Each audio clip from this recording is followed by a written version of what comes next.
One, two, three.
Well, good morning.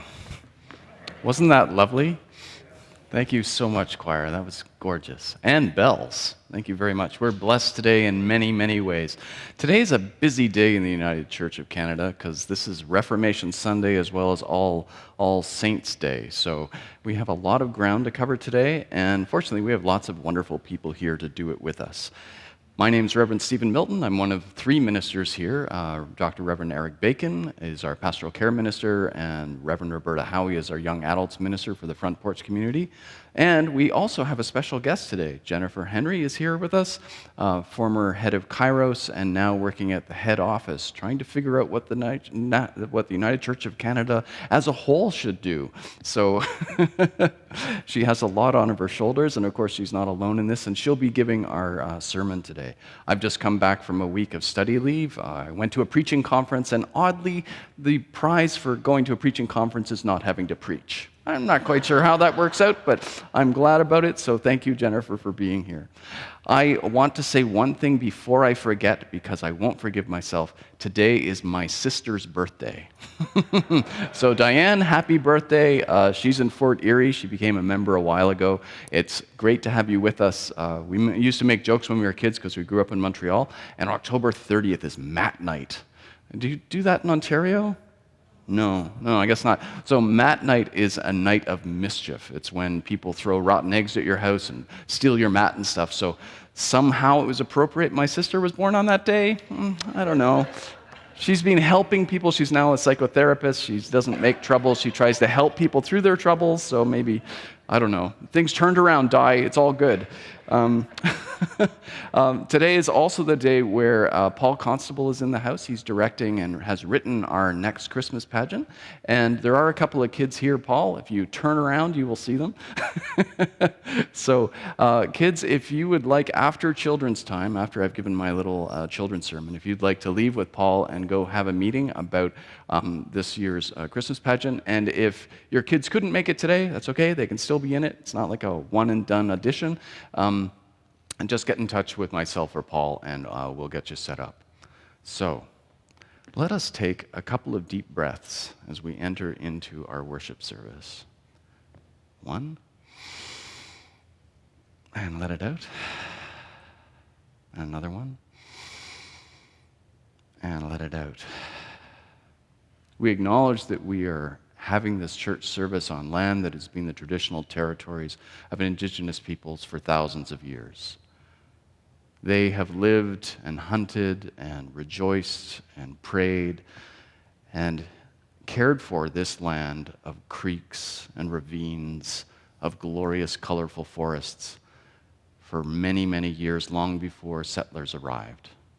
This land has been the home, the traditional territory of the Haudenosaunee Confederacy, of the Mississaugas of the Credit, and of the Wendat. And those people continue to cry out for justice as they are still not treated as they should be. And many of the people in this country who are indigenous have seen their lands taken with no treaties, no purchases, and they continue to cry out for justice. Amen. And now we are going to sing our first hymn, which is actually an old Protestant corker.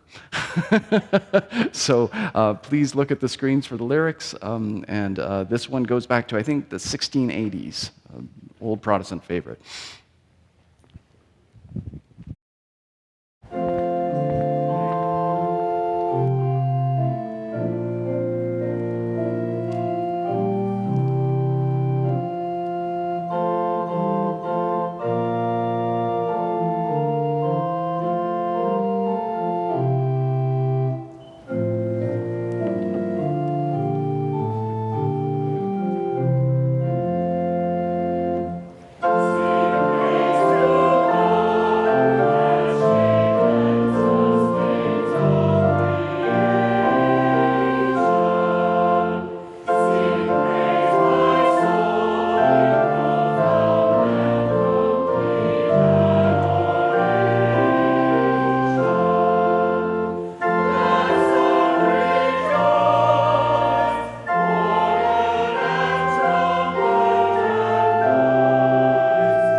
There's a deep peace which underlies all things.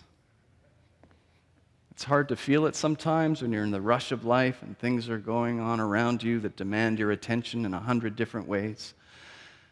But at the bottom of everything, like at the bottom of a pond, there is a peace.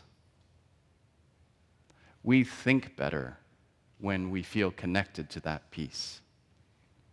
We are more compassionate with each other when we feel like we are resting in that peace. And so, is it any surprise that Jesus, when he first appeared to the apostles, his very first words were, "Peace be with you." And we've been wishing each other that deep, deep peace ever since. So now I invite you to rise in here and share the peace of Christ with each other. And at home, please unmute yourselves and please say, "Peace be with you." The peace of Christ be with you. Please rise and share signs of the peace of Christ.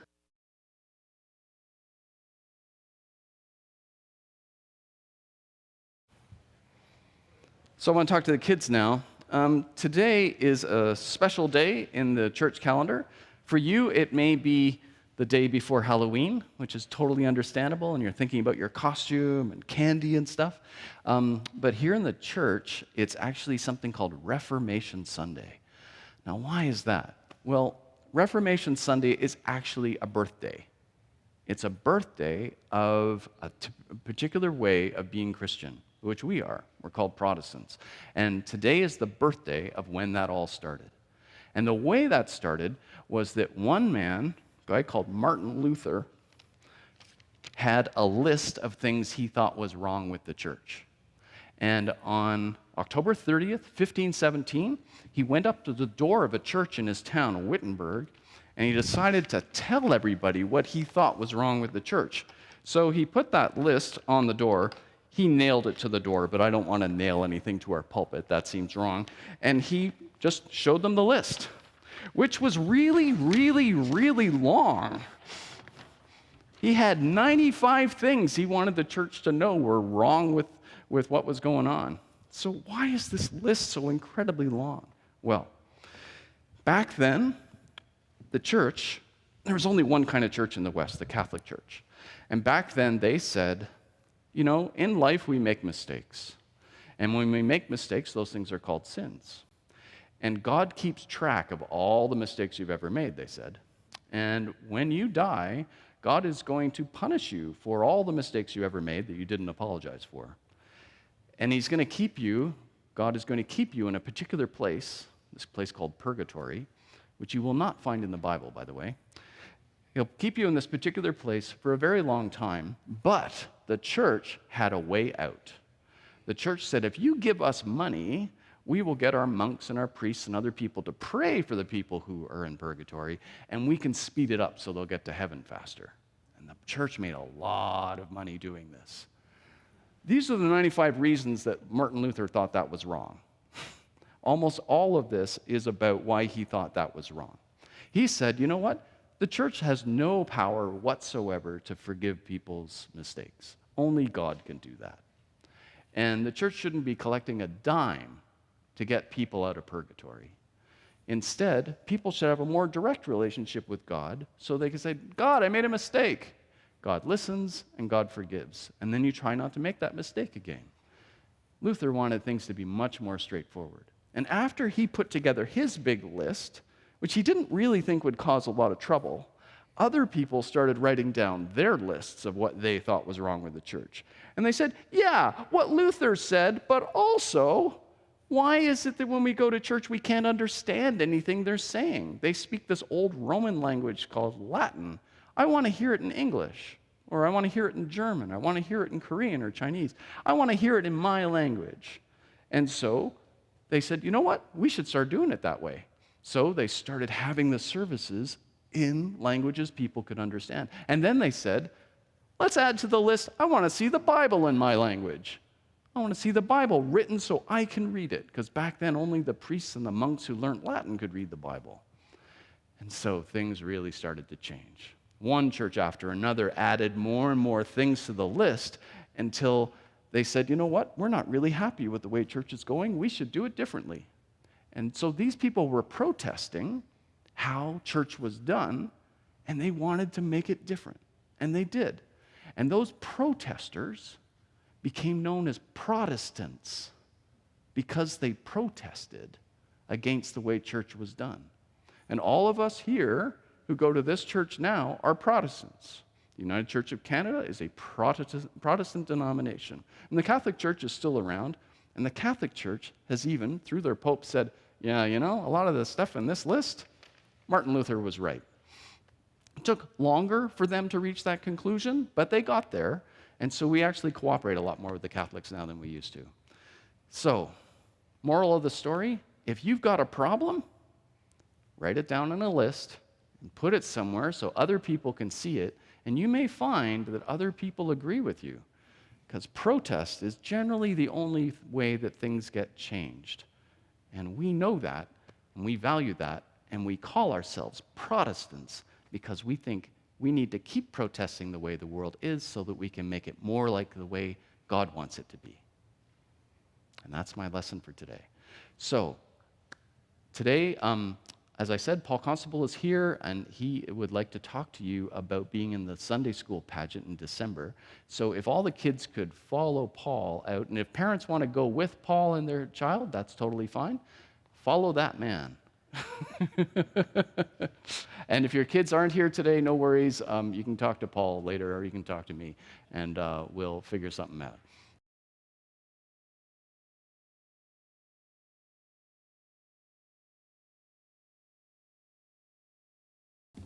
Good morning.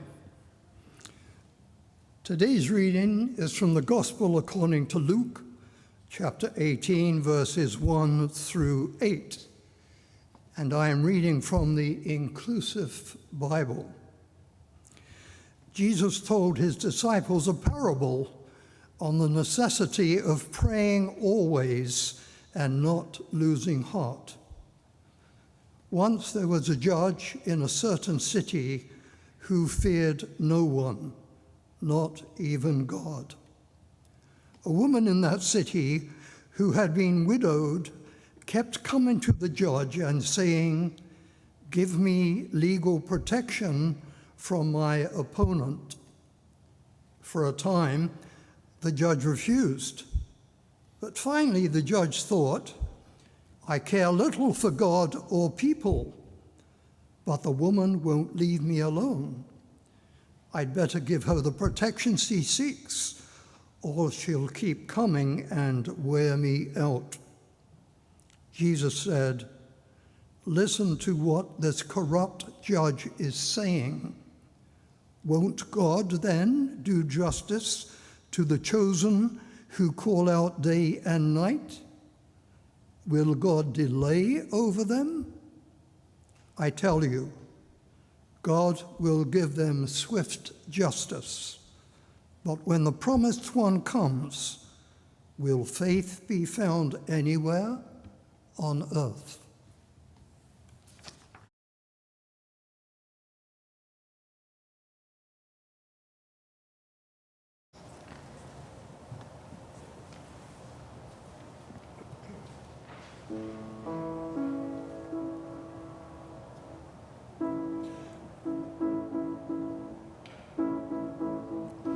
We are not alone.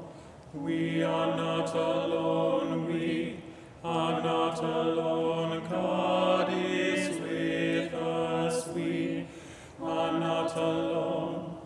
We are not alone. We are not alone. God is with us. We are not alone. We are never alone. For God is with us. We are never alone. For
That's a lot of beauty to drink in. Thank you for that and for the music. It's amazing.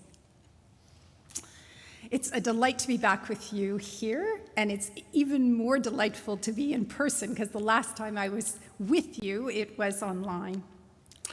And friends, we just read one of my most favorite stories in Scripture, and with one of my most favorite characters. So we're going to get there, but I want to begin with another woman. And there are really many that I could have chosen from that would speak in this moment. But I want to talk to you about one person who's really on my heart, and her name is Agnes. When I met her, I was the executive director of Kairos, and she was the coordinator of the South Sudan Council of Churches Women's Program. And the first time I saw her, it was about 4 years ago this time, but it was a snowy night in November. And she, in an act of significant courage, had traveled from South Sudan to Canada to be with us in the cold. And she was beginning a 3-week tour that went across the country to share her story of her work and the work of human rights and peace building led by the women of South Sudan. I liked her right away. She had an inclusiveness that was contagious, and by just a day or two later, she had me calling her Mama Agnes, and that's what I call her still. I liked the way she pressed us, she advocated, until we agreed that she could bring with her from South Sudan a young woman whose name was Awak. And I saw her in the time that she was in Canada mentor Awak, so that over the 3 weeks that Awak was here, she went from saying a few shy sentences to being a public speaking rock star. I liked the way that Mama Agnes showed a power that was gentle but firm. I had the joy of accompanying her to an interview with Steve Paikin of TVO. And he asked an inappropriate question, and she respectfully but firmly put him in his place. And after they cut it out of the interview because it made him look so bad. So to this day, when I think about Agnes, I think of extraordinary persistence. And she says it this way: I was born in war, was married in war, raised children in war, and became a grandmother in war. And yet, as ever persistent and relentless has been the conflict, so too has been her advocacy for genuine and lasting peace. Hers is a risky, persistent choice to gather women across the dividing lines of race and religion, to help insert women's processes into the official peace-building process, to hold public vigils against the conflict, to run human rights trainings and reconciliation workshops for those who've experienced trauma. And all of this work is for Agnes an expression of faithfulness to her God. It is essentially an embodied prayer. And it's quite literally prayer. My favorite story from South Sudan is of the time when the women's program was having difficulty getting women to come out to events that were about women's rights. The chief impediments were their husbands and their fathers. They simply weren't being allowed to go. So Agnes changed the program to prayer meetings, and women were then allowed to come. And so what did they do? They prayed about women's rights. So that's Mama Agnes, persistent for peace. So let's turn to the gospel story. And I love this story, and not only because a feisty woman wins the day, but because it's always intrigued me. And one of the most interesting parts is the subtitle that's given to it by Luke. Now, Luke is a master storyteller, and we know that because we're going into the Christmas season where we'll see it in all its beauty. So we should pay attention. According to Luke, this is a tale about the need to pray always and never give up. So it's a really strange introduction for what comes next. Instead of hearing about what conventionally resembles prayer, kind of contemplative, what Luke gives us is a story about relentless advocacy for justice. Now, in the story, the main characters are archetypal. We have a woman, a widow, and a man, a judge. And they are opposites in terms of the social and political landscape of the time. But to the listener, they're connected. Because if things are going right in Israel, if there's right relationship in the covenant, then someone like him should be caring for someone like her, giving protection to someone like her. The way that the judge is described, neither God-fearing nor with respect for people, and it's said twice in case we missed it, is exactly counter to who he should be, the one who rescues the oppressed, defends the orphan, pleads for the widow. That's how Isaiah would put it. And because the characters are unnamed, they're kind of caricatures, we get a clue that we should read this text not only as a personal interaction, we should read it systemically, about an unjust system in which this widow should have no hope but persists nonetheless. Nevertheless, she persisted. So remember that the story goes like this. The widow persists in demanding justice. The judge is so worn out that he finally grants it. And Jesus tells us how different God will be, granting justice quickly and without delay. What's clear, what's crystal clear, is that it's not wisdom or compassion that brings about change. She wears him out until he relents. And so I think there are three important points to take from this story. First, that the work of advocating for what is right is holy work. For Luke, it's as a prayer. In Luke's world, we could rename our social justice committee to be the prayer committee, or an advocacy campaign to be a prayer vigil. And when Luke reminds us of this concept, that justice and holiness are linked, that to advocate, and here I'm talking about seeking systemic change, structural change, when Luke reminds us that to advocate is to pray, he's tapping into a long tradition in the Hebrew scripture that says something quite similar.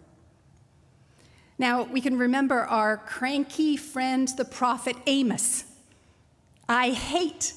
I despise your religious festivals. Your assemblies are a stench to me. But let justice roll on like a river, righteousness like a never-failing stream. And we're going to sing a little bit later a beautiful text, a go-to text, Micah 6:8, a little less cranky. What does the Lord require of you? What? To do justice, love kindness, and walk humbly with your God. So it's not those pious things, it's about the doing of justice that is the requirement of God, the requirement of holiness. Advocacy is a spiritual discipline. To seek justice is a religious practice. To be right with God, to be holy, is not that burnt offering thing, that pietistic thing, lavish sacrifices, or even only super good church. It includes the doing of daring justice. And that's important because we don't usually organize our churches like that. We tend to separate faith and liturgy from justice and peace. So we often think about justice as the thing we do after we do the real stuff. But here, we've got a gospel backed up by Hebrew scripture that refuses to separate them. Justice is an expression of holiness, advocacy, social action, even on the street, protest or civil disobedience is as a prayer. And I think sometimes of the words of Rabbi Abraham Heschel, who after walking in the Civil Rights March in Selma, Alabama, said famously, "I felt like my feet were praying." I wonder about reclaiming our advocacy or even our sometimes necessary public vigils and street protests as holy work, as liturgy, as worship. Where might that take us? So the second point I want to make from this text is that wisdom cannot always be anticipated, and compassion cannot always be expected. There's a tendency, I think, in some of our churches to think if we just explain climate emergency, guaranteed annual income, surely minds will be opened and hearts will be moved. And we might hope so. But the reality is that sometimes privilege gets in the way. So talk about someone with informal and formal power. Our judge, our male judge, cannot see through his own privilege and interest. His lack of capacity to own his power means that not only he fails to be an ally, which was a covenantal expectation, but he's an obstacle in the path of the widow's efforts. Sometimes, in our work for justice, and again, I'm not talking only about our work of compassion and outreach, but that change policy, change system, get to the root causes kind of stuff. Sometimes, in seeking justice, we can fail to honestly identify and clearly map the power and interests that might be at the root of the opposition. For example, in the work of women or LGBTQ rights, we can underestimate male power and the systems that prop it up. We can underestimate how norming heterosexism still is. And so that's why, in the South Sudan Women's Program, they work to create and sustain male allies, that add a strong force to their efforts. They don't plan on benevolence. They plan with strength, women leading and male allies coming along beside. And I wonder whether we might better map our contexts, anticipate oppression and opposition, recognize interests, and work hard at nurturing allies in whatever struggle we're committed to. And the third point I would take from this text is perhaps the most central to the gospel, that persistence brings transformation. The only reason the judge gives in is the widow's relentless advocacy against all odds, against all hope. She won't let go until she experiences justice, and it comes. Persistence brings transformation. We are to advocate for what is right against all odds, to persist. Now, the biblical scholars tell us that there's more than a little sexism in the Greek here.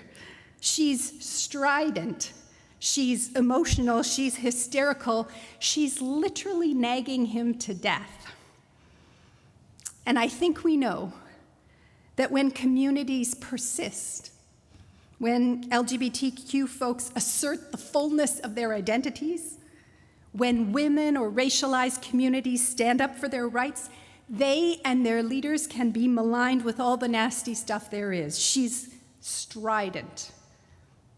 And yet it is our job to come alongside, to persist in advocacy, to keep going, to advocate without ceasing and never give up, because, my friends, our God will grant justice to those who call to her day and night. Persistence brings transformation. So I wonder, who are the persistent widows of our day? And whoever they are, in a time such as this, I think we want to be about coming alongside them. We want to be about recognizing them in our midst, and our church, and our neighborhood, and our country, and our world, and turning up the volume on their voice and efforts. And as we do so, let's hope for benevolence but not plan for it. Let's look carefully at our own privilege and power, things like examining white privilege as individuals or colonial power as churches, and begin to do what we can to subvert and dismantle it. And above all, may we persist. The most important, life-changing justice issues are rarely a Lenten study or a one-year educational theme. Anything that needs changing, structural change, bringing down the principalities and powers requires decades, maybe even centuries. We find hope in the struggle. Persistence brings forth transformation. In our journey towards the turn the world around change that Jesus spoke of, stories are important. Ancient stories like this one that offers some key insights about gospel practice, but so too stories about change in our own time, about persistence that brings forth transformation. So I pray that the elders among us be invited to tell the stories of when there was apartheid in South Africa, and Black South Africans led an international movement that drew in Canadian churches and brought it to an end. And we know there's still work to do to end racism and to address inequality, but persistence brought transformation. And I can remember the days before LGBTQ folks could legally adopt, the days before marriage equality. And folks like my friends Joyce and Allison and their kids Robbie and Hannah helped bring discrimination to an end. My daughter Cassie has always had 2 legal moms. There's no worries for her about the wrong mom showing up in an emergency room with the sick child. And I tell her these stories, and she now tells these stories because the change happened through persistent advocacy. We need the stories because when we stare the impossible in the face, we need to remember that our God is resurrection-sized transformation, and our place is to come alongside in persistence until it's so. So my friends, what you do as a community in the pursuit of justice, whether it be meeting with MPs or vigils or petitions or even at times civil disobedience, believe that your advocacy is at the very center of holiness. I pray that you continue to ally with the persistent ones, come alongside the persistent ones in holiness, in action that troubles the waters, that bothers unjust systems, that stirs up radical dreams, and especially emboldens the feisty women, girls, and gender non-conforming folks who have something to say. And I pray that you tell the stories of change, little breakthroughs or big transformations when walls come tumbling down to keep up each other's hope. May we demonstrate our faithfulness to God by praying without ceasing in relentless advocacy for justice. Because nothing, my friends, nothing is impossible in Christ, who is our transformation. Amen.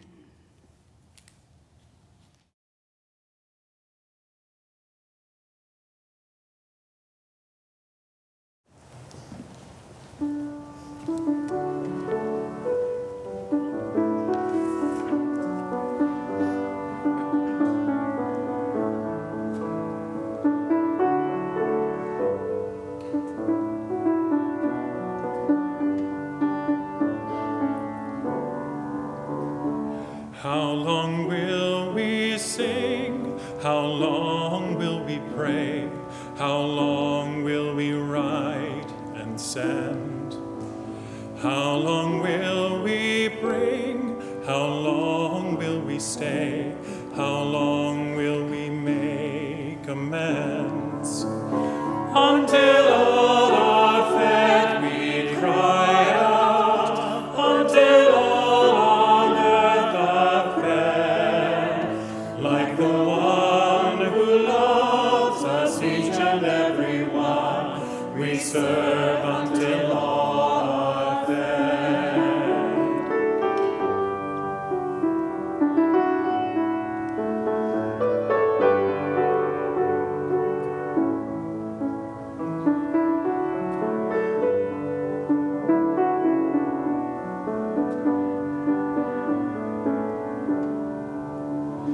How long will we talk?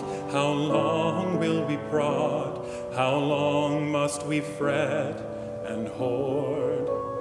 How long will we walk to tear down this facade? How long, oh Lord? Until all are fed, we cry out. Until all on earth have bread, like the one who loves us, each and every one. We serve until all are fed.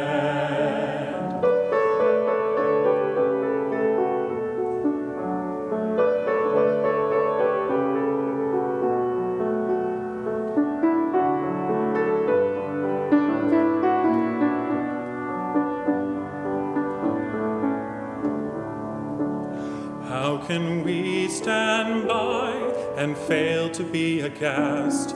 How long till we do what's right? How could we stand by and choose a lesser fast? How long till we see the light?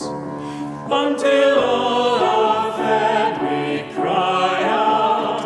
Until all on earth have bread, like the one who loves us, each and every one.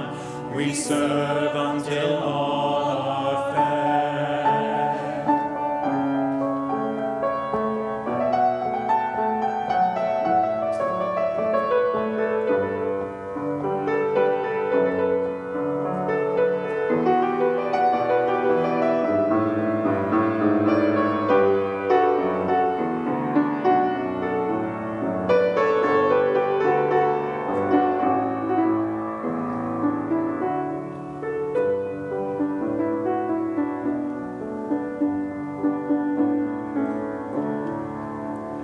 On the green, green grass they gathered long ago to hear what the Master said.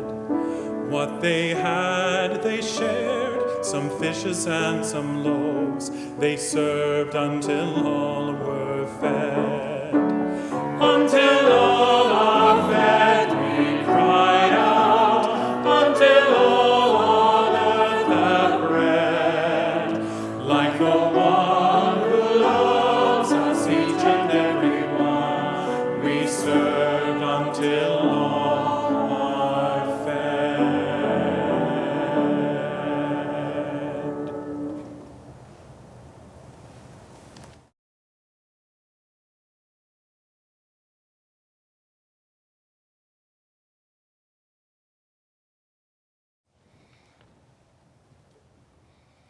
In addition to being Reformation Sunday, today is also All Saints Sunday. Among Protestants, we believe in a priesthood of all believers, where each Christian is just as important as any other in their access to God and in their ability to help others feel God's presence. So, All Saints Sunday is now a day of remembering those among us who have died in the past year, people who belong to this congregation and their loved ones. So I invite you now to pray for these beloved lost people. Let us pray. God of love, We pray now for those who have left us in this last year to be in your care. We celebrate their lives and seek comfort for those they have left behind, friends and loved ones who still feel their absence. They are people who have sat in this sanctuary often, and some who have never been here, save in the hearts of those who do worship here. Some are neighbors, others are congregants. On this day of All Saints, we remember your children, Sarah Bradshaw, Tim Bradshaw's sister, sister-in-law to Rindy Bradshaw, Bob Hillhouse, Don Hillhouse's son, Nancy Conliffe, Toby Conliffe's wife and member of this congregation, Catherine Ann Smith Pamp, a neighbor, Robert Ong Sr., father of congregant Robert Ong, Douglas James Mann, Mary Vick Buckley's brother, Elizabeth Elliott, Sue Elliott's mother and longtime member of this congregation, Arthur Sterling Halpenny, Charles Scott, a neighbor of the church, and John Valancourt, husband of Sheila Valancourt and member of this congregation. We remember these people and many others who have passed this year who had a relationship with this community. Loving God, each of these people in their way have given us a sense of your presence in their laughter, their kindness, their compassion, and their commitment to making the world a better place. We commend them to your care. We ask that your presence help us deal with their loss. May we remember the gifts they brought to this world and the blessings we have received from these, your saints. Amen.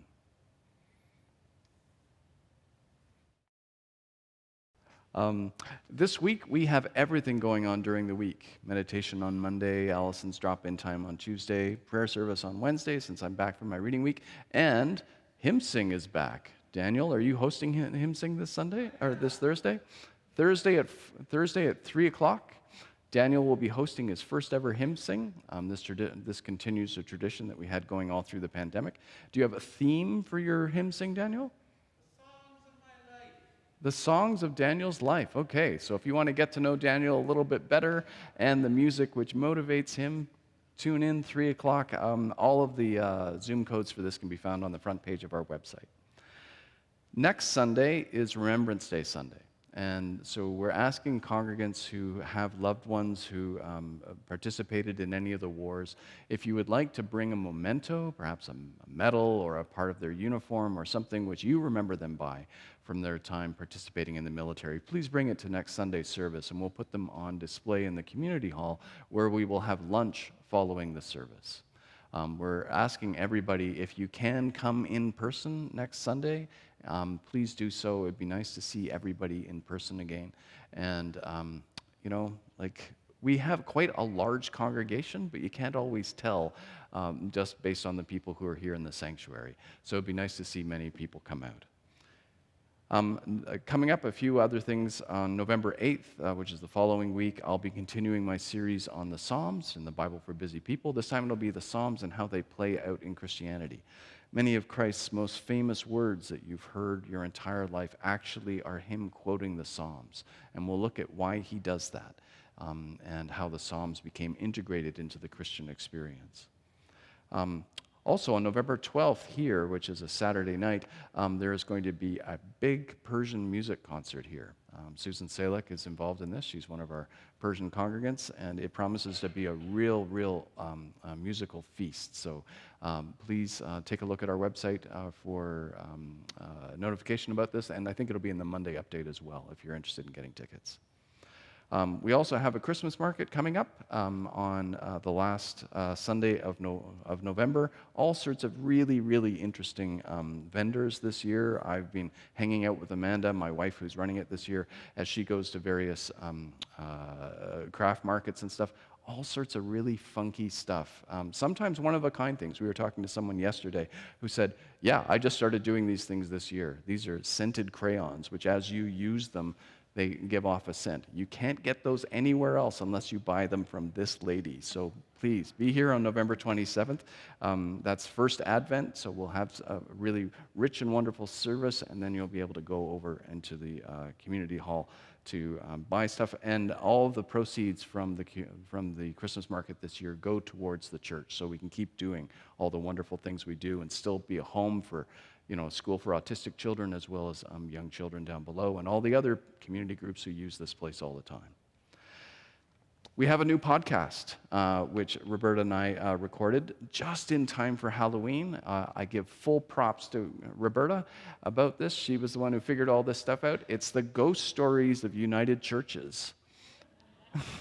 Yep, so I interview Roberta so that she can tell us a bunch of ghost stories of churches across the country who are certain they have ghosts in their midst. So if you're looking for a little Halloween stuff to keep your ears and mind titillated as you walk the dog or do the dishes or whatever you do when you listen to podcasts, please download this one. And if you haven't subscribed to our podcast and you're on Spotify or Apple or Google Play, please do so. We put out podcasts every month, sometimes more often than that, and this one's a real gem. So please check it out. And finally, if you'd like to donate to our church, there's lots of ways of doing it. You can do it by e-transfer. You can use this QR code to scan. We really want to keep this place hopping. It's become such an important part of the community, and of course important to you, and important to lots of people who watch us after the fact. During the week, people are watching this service. So it's not just what happens right now. And we appreciate your generosity in keeping us going. And now we are going to sing our last hymn. What does the Lord require of you?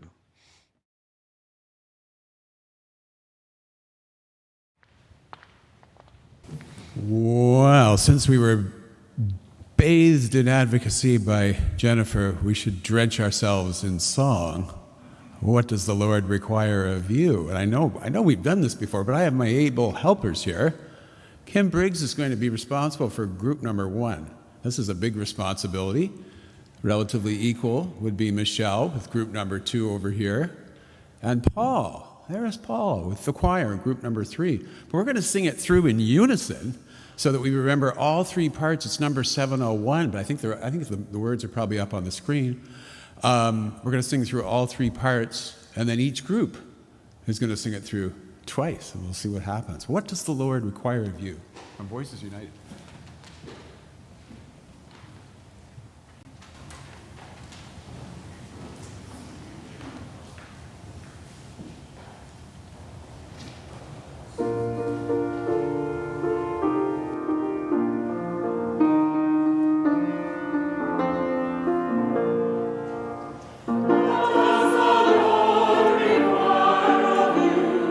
What does the Lord require of you?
lovely way to sing us out because that's kind of what it's all about.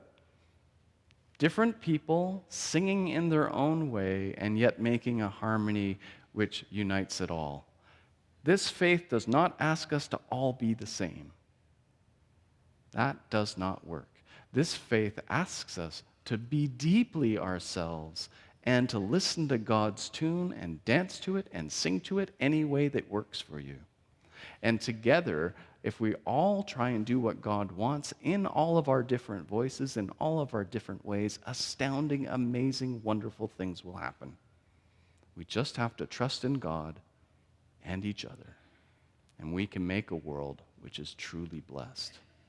So go now into this world as those choristers. Be ready to carry this tune with you, knowing that this tune has saved others from peril, has saved others from despair, and it can do that for you and for others.